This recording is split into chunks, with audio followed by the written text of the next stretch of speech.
If you're looking for an additional, or you're looking for something with color at this size, it is Kindle Oasis size is what it is. This is a Kindle Paperwhite, so actually this device is a little bit smaller than the Kindle Paperwhite. It is reading possible without the front light. Let's turn off the front light on the Paperwhite as well. And can you see the difference between how white the thing is?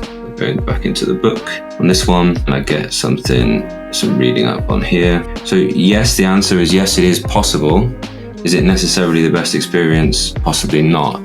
But even, at night time, for instance, I just have that little bit of, let's go bed mode. Actually, it doesn't look like it's changed much, but actually that is bright enough to be reading in dark conditions. I try not to, with a lot of my Kaleido-free devices, I try not to actually use the front light, just purely because with a lot of them, the battery is a bit of an issue. Although so far this seems to be going quite well. I haven't actually charged it yet.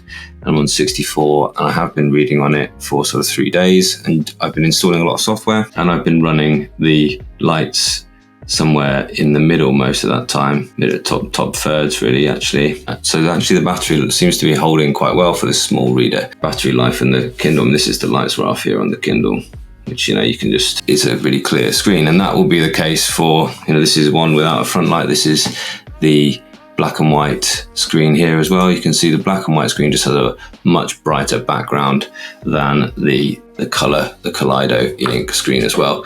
You want to decide how important that is to you really. Here, this is the Boox Leaf 2. So this is their reading orientated device, no stylus at all.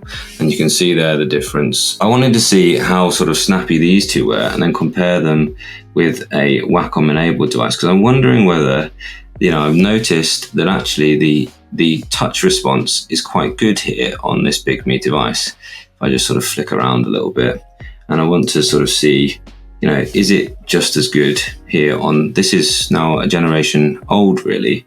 You now have the Boox page in this kind of black and white version. Actually, you can possibly see that it doesn't seem to be responding quite as quickly as the Bigme, and actually I'm finding this to be quite a good responsive device. And I'm not getting any missed presses here on the Leaf, but you can see it's just, it's a few moments slower here on the Leaf 2. The actual touch response, it is quite good on both of these.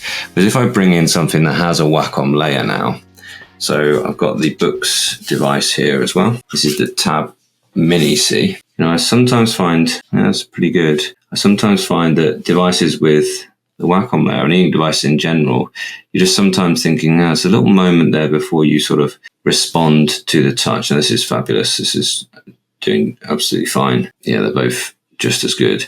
But I'm really, as I said, for a small device here, I'm pretty impressed by how it's handling sort of response to touch. I've now got the Bigme S6 Plus here, which is the same size as the Tab Mini C. You can see here, compare the screens. They are actually the same screen. That doesn't necessarily mean they've got this exact same light setup. So let's just see the range. That's the range of brightness here. It works slightly different. That's fully bright and coldest. That's fully bright and coldest. Now, see, there is a difference actually in terms of the color of the two screens there.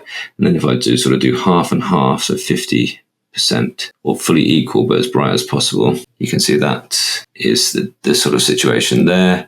And then lastly, if I go as warm as possible on both screens, you can see there is a difference between the lighting, but not by much in terms of the screens. And how snappy is this to get around this S6 Plus here? You can see it's the same device. You can also see, this is my first thoughts here, but you can see here, look, this is my first thoughts that I did way back when on the S6 Color Plus, and you can see it's a bit neater than the non-Wacom pen, but also you can probably see that it's not as neat as the Supernote. And there's something about that Supernote screen and the ceramic nib, which just makes it really quite excellent to write on. They do a really, really good job, but just to go back and compare what you are missing with the Wacom by not having the Wacom here on the small one is quite a big deal actually. So just to compare the handwriting, look, it's quite a big difference, isn't it? Should I try and write as neatly as possible on here just to see how that really comes out?